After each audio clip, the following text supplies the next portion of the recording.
Hello everyone, welcome back to another video. Today I've actually got quite a lot of things I'm just going to be doing in the garden, but I was just doing my morning checks of the food forest, just checking how it's all going.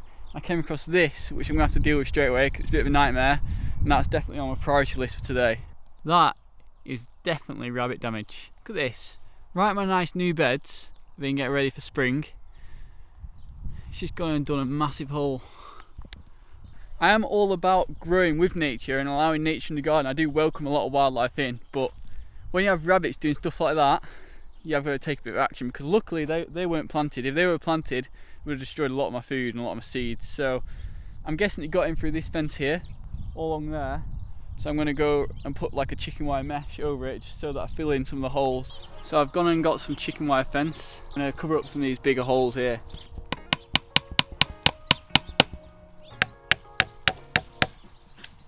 Like I said, as much as I like nature, I don't like having rabbits in the food forest, and they've got an instant ban, a permanent ban from the food forest. Doesn't mean I'm going to go shooting them all, because shooting them all isn't the solution. A lot of people say if you see a hare, oh yeah, they're a problem, get rid of them, go and actually exterminate them. No, don't do that. Fencing is the easiest solution, but if you've got a deer and it can hurdle this, then you're going to have to think of another solution. Surprisingly stress relieving. I always find when I'm outside doing whatever it is in the garden, I always enjoy doing it, even if it's a little tedious task, like putting a fence on here. It just gets you outside, gets you in nature, just listening to the birds. That first little area is sort of done, but now I've got a bit of a problem. I've got this area over here, and all these are my raspberry canes, so I'm going to have to get behind them. It doesn't look like much now, they're just starting to come to life, but in the summer, this whole area here will be absolutely full with raspberries. Like, there'll be like a little forest, you can't even get in here. I'm not an absolute expert in fencing, but I've built some fencing in the past, and I've made some bad mistakes, so now I'm sort of addressing those problems. It makes it look like I have no idea what I'm doing with my hammer, doesn't it?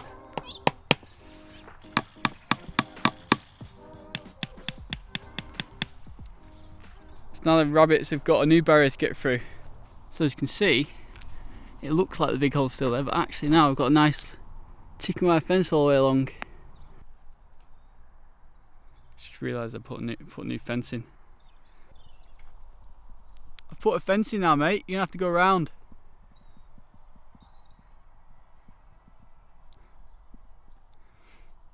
You're gonna have to go around.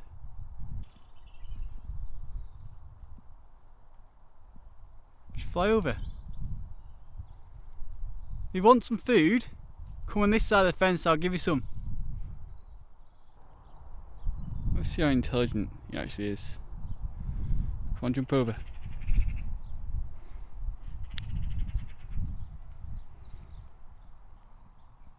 The fence is doing its work, isn't it? It's actually really thinking about what's going on here. You're thinking I'm sure I could get through here this morning. Something's happened. Now, I'm only joking, I'm not trying to get the pheasant out. This pheasant's actually a really good friend in the garden. In fact, it's actually been nesting in my raspberry patch over there over the winter, and it's actually raised some chicks. Hopefully in future the pheasant will actually become really friendly as well. I can feed it by hand a little bit, but it's really timid, because it is, again, it is a wild pheasant. I've not raised it as like a chick like I have with the hens here. So now I've dealt with that rabbit fence, keeping the rabbits out of the food forest, and I need to fill in the hole that it's actually just made. I'm actually going to go through and just weed the beds really quickly. I'll show you how I do it, keeping on top of it in spring. This is something I've just been doing before I start sowing the beds, so I've got the best beds to plant in. I'm using this tool here, I'm just keeping on top of them. I don't know what the rabbit was thinking of doing digging a hole like that. Just tunneling into my beds. It's just not going to happen. See the leaves that I put on in the winter. I did a video in winter last year putting leaves on the beds. I put quite a lot on these rows, dead leaves from trees around, and they've all decomposed really well and actually helped suppress and break down all the weeds, suppress all the weed seeds, and actually decompose in soil and broken down to build more soil. So, right, now filling that, what I do is basically relatively weed free already, as you can see, but if I just see some little things like this, all I'll do is literally that, and then just leave the roots and top and just die out. They'll just dry out and die in the wind, and just keeps on top of them. There's only a few, but it's just a really quick job of just going around doing that. Like I said, I don't want to completely disrupt the soil, so I do it as little as possible. But it's so easy to just keep on top of all the beds. Just this one tool, it's a really good tool. 10 minutes once a week, that's all the weeding done in the beds. So that's one of the advantages as well. When you have a no-till garden, you don't disrupt the soil, don't till all the ground.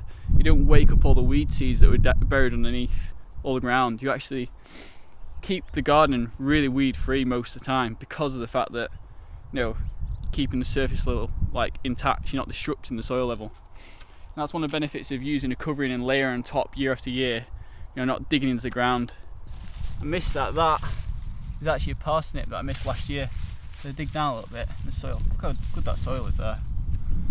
If I dig down, parsnip's actually there. It's hard to see really. It's quite deep. That's probably why I missed it. It was sown quite deep obviously. But that, I could actually leave it this year and it'll end up being a plant, you know, really tall plant, probably a metre and a half tall. And I'll get seeds for next year. And the interesting thing about parsnip seeds as well, they only survive like 1 year. So if you harvest seeds, then you think you can store them for years and years, you actually can't. Parsnip seeds are one of the seeds you have to sow the year after. This is also a good example here. You can see these ones are like really young weeds. You know, they're just starting to grow. This is when you ideally want to get on top of them, because if you get them whilst they're really young, they don't grow into anything. They're actually really easy to get rid of when they're young. So just doing that, disrupting them, covering it back with that leaves, actually reduce a lot of weeds very easily. Like, that's how easy it actually is.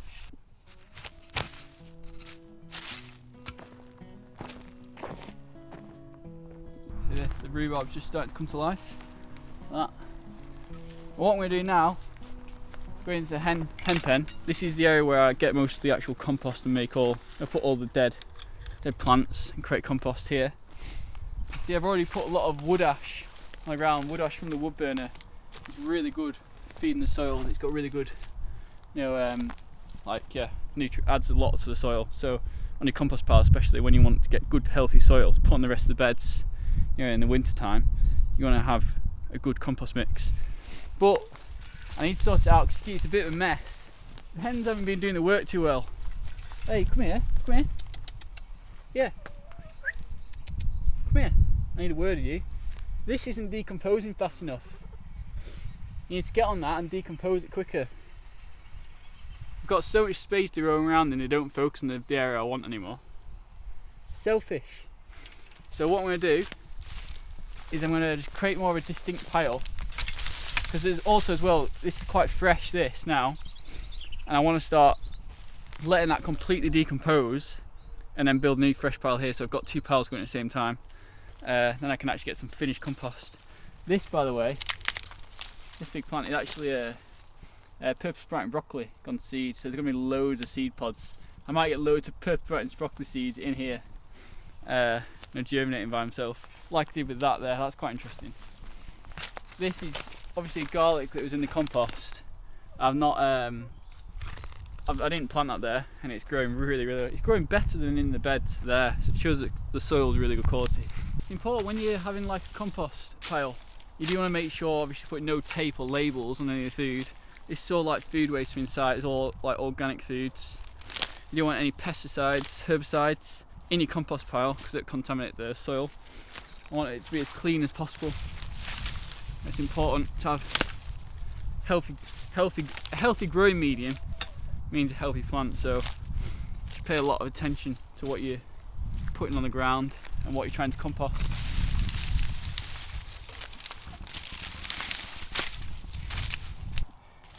You can see the hens have scratched around over there, over that bit, and they put all the potatoes all the way over there. So I need to bring them back into the compost pile.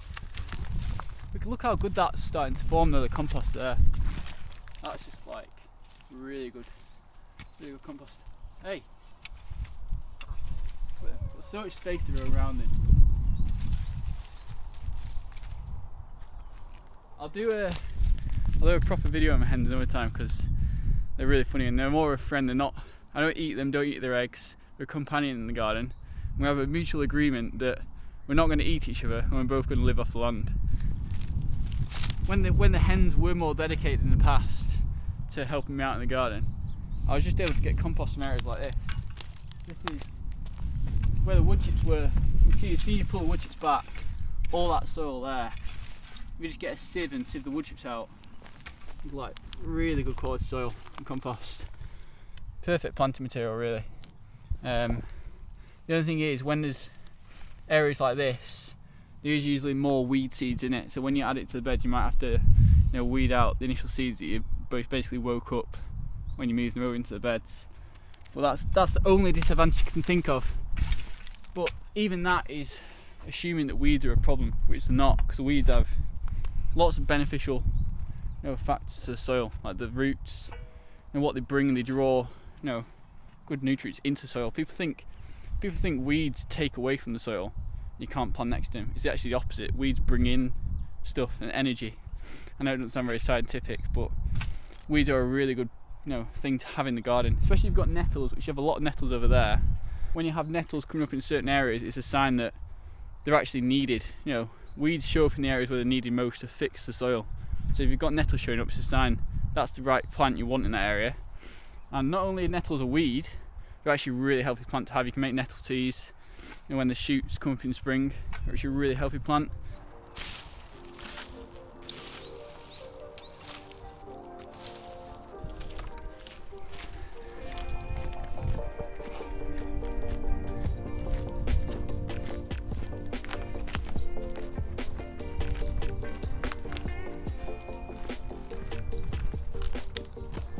So this is glass bottle spring water from a local company called Wenlock Spring.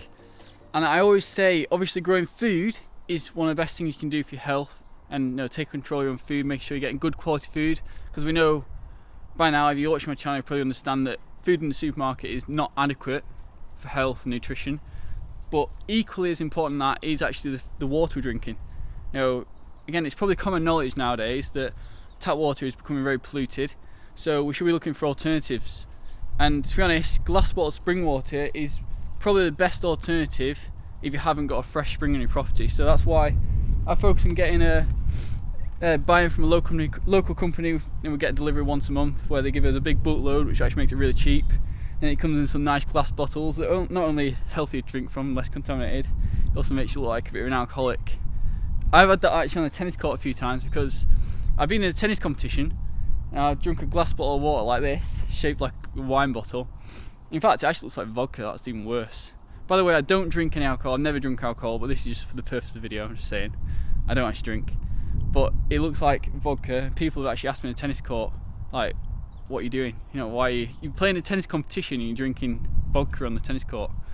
And I just say it's glass bottle spring water. You can't honestly be able to perform this good drinking vodka. So, like I said, I thought I'd say it for the video because it's important to consider all angles. When you're growing food, it's not just about obviously growing for your health and for the environment and just having a food forest, but if you want good health, water's one of the best things you can do as well.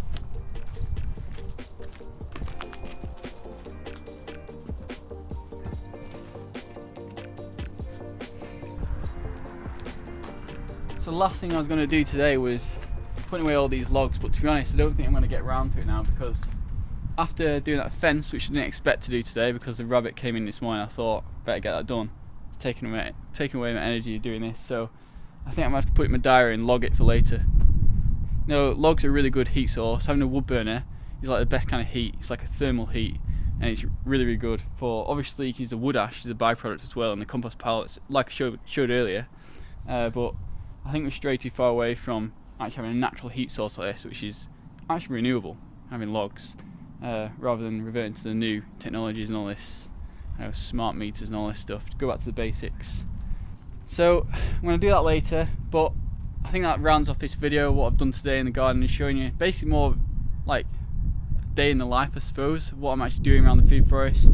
It's like I said, it's really about preparing for the spring and summer ahead. Like, nothing much is happening, it's just about getting everything ready in place to make it easier when it comes to the growing season. So I hope you found the video interesting, and if you did, make sure you hit the like button, subscribe to the channel, and if you have any questions or anything you want me to cover about what I'm doing, just let me know in the comments. Thanks for watching, and I look forward to seeing you next one.